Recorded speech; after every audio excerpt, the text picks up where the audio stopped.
us now. For the world brief is Femi Femo. Okomamai. I saw your intro to Rotus as well. You're like, okay, Rotus, go. Exactly. We keep running tight ship here. Switch it up, yeah. Morning, Ayo. Good morning. Good morning, Levi. All that's well ringing done. in my head is Femi Femo. Yeah, that's me. Good morning to you all, and good morning to you viewers. It is Thursday, and oh my gosh, I almost forgot to say that I have to tell you what's happening around the world. Now, it is Thursday, and today marks the second and final day of US President Donald Trump's historic state visit to the United Kingdom. Now, let's run through Wednesday's events. Now, Trump and his First Lady, Melania, were welcomed by the Prince and Princess of Wales, William and Catherine, followed by King Charles himself. There were full military honours with a carriage procession through the estate before the American president did lay a wreath at Queen Elizabeth II's tomb inside St. George's Chapel. Now, UK and US historic ties were also on display when Trump was shown items from the royal collection, including the 1774 letter from King George III related to American colonies and their rebellion. Now, the day did end with this much anticipated state banquet in St. George's Hall, where Donald Trump described King Charles's hospitality as one of the greatest honors of his life. Let's take a listen to what he had to say.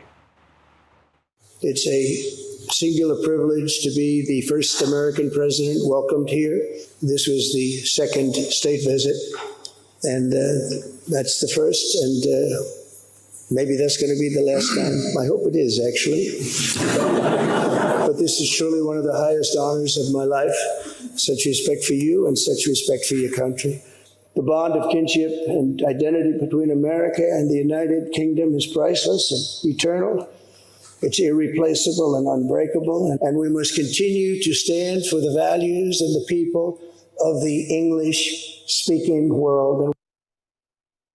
While the pomp and pageantry was pouring through Windsor, in central London, thousands of protesters organised by the Stop Trump Coalition carried banners reading a host of things, including Trump not welcome, due to his stance and policies on Gaza, immigration and Russia. That being said, today, Trump's focus shifts to business as he meets Prime Minister Keir Starmer in Chequers, where they're expected to sign the tech prosperity deal, which explains the presence of tech giants representing NVIDIA, OpenAI, and billions of dollars worth of investment from Microsoft and Google. Now, Jimmy Kimmel's late night show, Jimmy Kimmel Live, has been pulled off air indefinitely by ABC after he criticized the reaction from MAGA, Make America Great Again supporters, to the killing of conservative activist Charlie Kirk. Let's take a listen to the comments that sparked this entire controversy. We hit some new lows over the weekend with the MAGA gang desperately trying to characterize this kid who murdered Charlie Kirk as anything other than one of them and doing everything they can to score political points from it. Well, as you heard, Kimmel said many in the MAGA gang were trying to frame the alleged shooter as somehow not one of them and accused them of politicizing the tragedy. Now, this has caused offense and has created a serious situation as broadcasters owning ABC-affiliated stations have refused to air his show. Now, the chair of the Federal Communications Commission, the FCC, has also warned of regulatory consequences. Now, Kimmel's current ABC contract is set to expire at the end of the 2025-2026 TV season, and he has previously hinted that this contract might be his last. Finally, 2 men have been jailed for 2 years with hard labor in Zambia for plotting to kill President Hakainde Hichilema with witchcraft. Now, the court found that the men, a Zambian and a Mozambican national, both in their 40s, had been in possession of charms, including a live chameleon, an animal tail, and 12 bottles of concoctions, which they intended to use to put a spell on Hichilema with the intention of killing him. Zambia's witchcraft law, which was passed in 1914, defines practicing witchcraft as pretending to exercise any kind of supernatural power with the intent to cause fear, annoyance, or injury. Now, the maximum sentence is 3 years in prison. Many traditional beliefs have survived in Zambia alongside Christianity, which is why we find ourselves having this conversation. Christianity is, of course, Zambia's official religion. A 2018 study, though, by the Zambia Law Development Commission did find that 79% of Zambians believe in witchcraft. So those are your stories from around the world. I'd love to hear your thoughts before we move on to the papers. That's so funny. You know, the sooner, I mean, I'm a Christian, right? Yes. But the sooner as Africans we stop chasing after our imaginary enemies, I think the sooner our continent can move forward, because the amount of energy we exert on our imaginary, yes, the spiritual realm exists and all manner of things exist in that realm.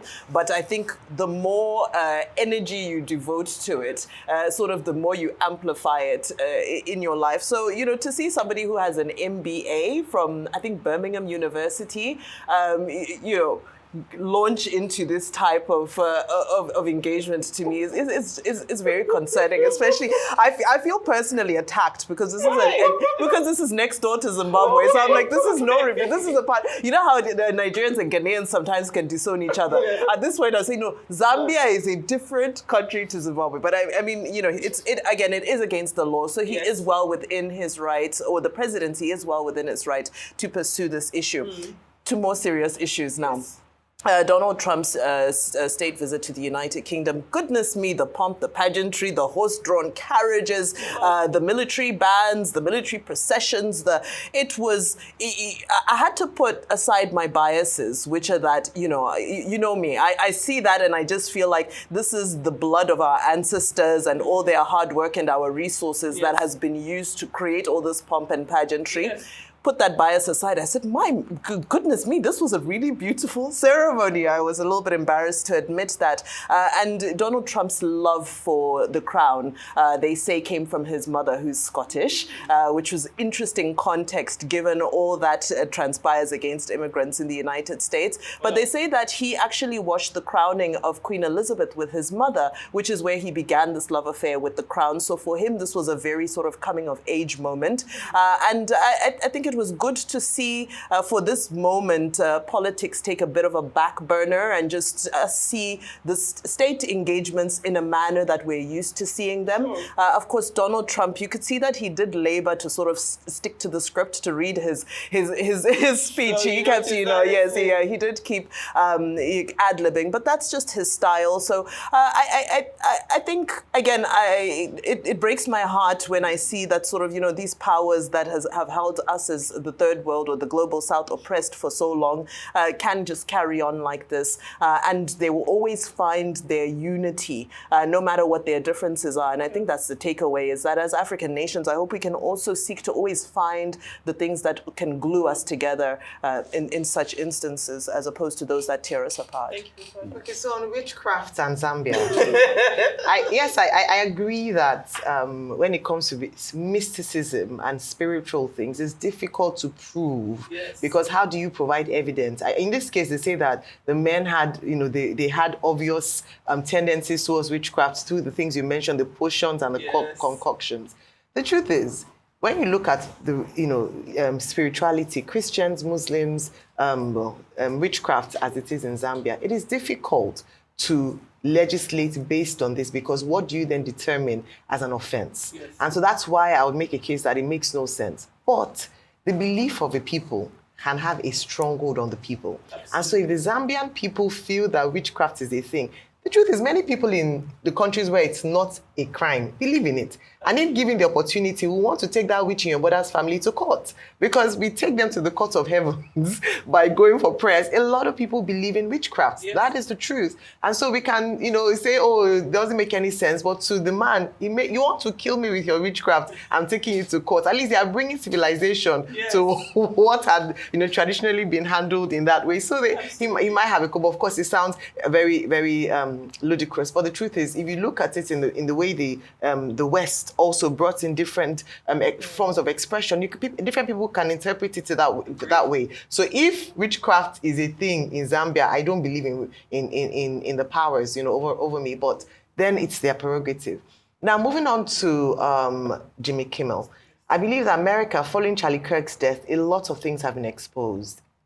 I find it quite ironic that Jimmy Kimmel, in saying that the issue has been politicized, is now being punished for that. And has it been politicized? In many ways, yes. In many ways, yes. We talked about the president's response and speech when the unfortunate assassination happened. And Again, I maintain that no one should die for their beliefs or that the assassination was in any way justified. It was terrible, it was horrible, and I do hope that Tyler would face the full wrath of the law. However, what happened post this just showed the deep division along political lines in America and how people have become very extreme. The president's speech was criticized for being political. He mentioned, when he was citing the deaths and killings that had happened in recent times in America, only Republican deaths, no mention of Democrats. And a lot of people put his speech side by side, that of the former President Biden, and saw how he acknowledged from different, if you're a human being, you're a human being, irrespective of what party you support.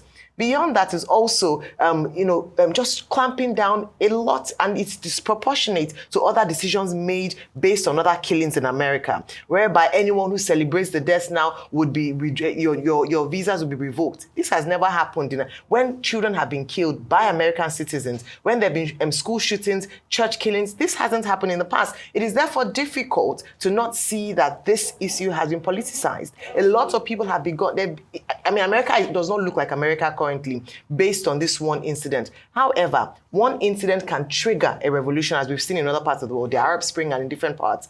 But has it been politicized? I do agree with Jimmy Kimmel, and I do think that pulling him off the air because of this even further deepens his argument, and it's also an attack on free speech in America. Thank you, Ayo. So, Ichilema is saying they want to use juju to kill him. Witchcraft, Abi. Do you know the real witchcraft I see here?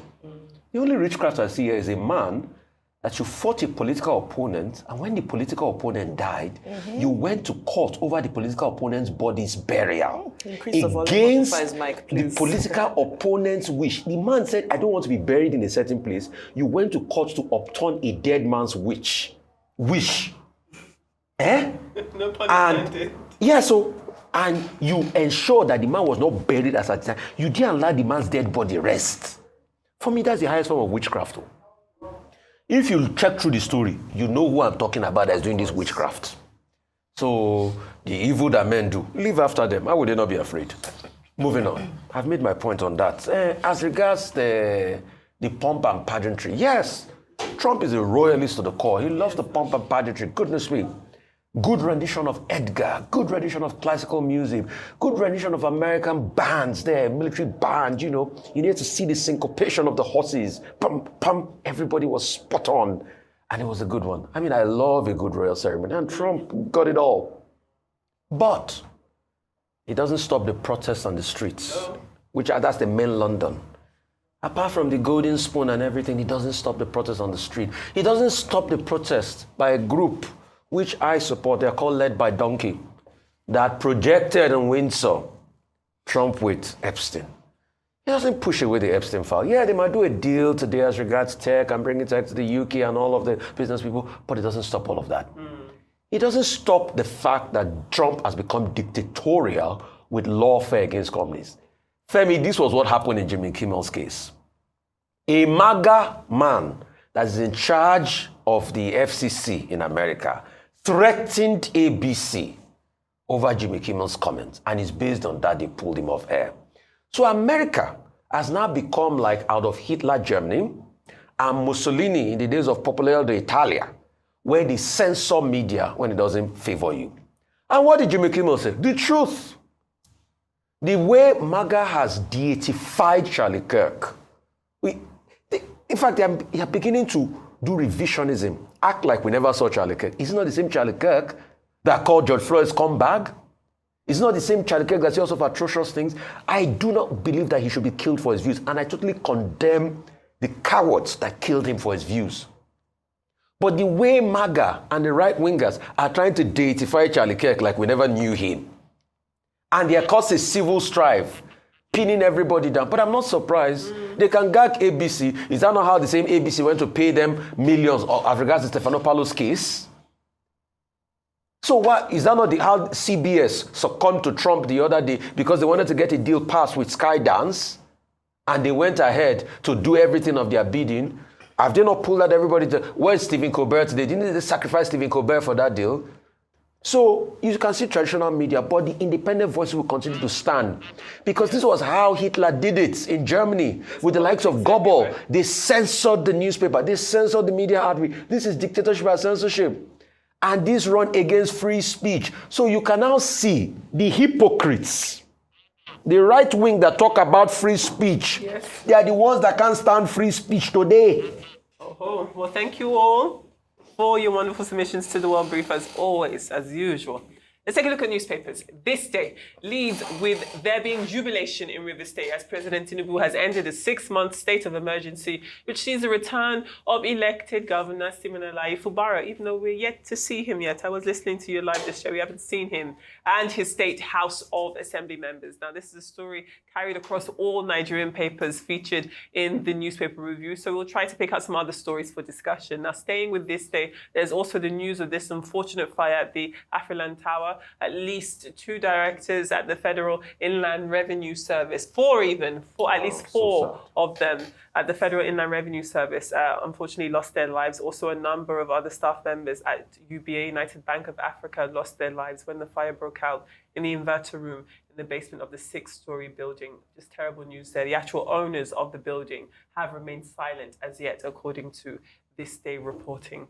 Now, the New Telegraph reports on Saudi Arabia freeing the 3 Nigerian pilgrims who were detained for drug trafficking. The travelers, which were 2 women and 1 man, had traveled from Kano using Ethiopia Airlines on August the 6th to get to Saudi Arabia in order for them to perform Umrah, which is considered the smaller Hajj pilgrimage in Saudi Arabia. They were detained when authorities found drugs in bags which had their names on the travel label. But according to Nigeria's Drug Law Enforcement Agency, it has been found that a criminal syndicate checked in extra baggage containing drugs and put their names, the travelers' names, on those bags.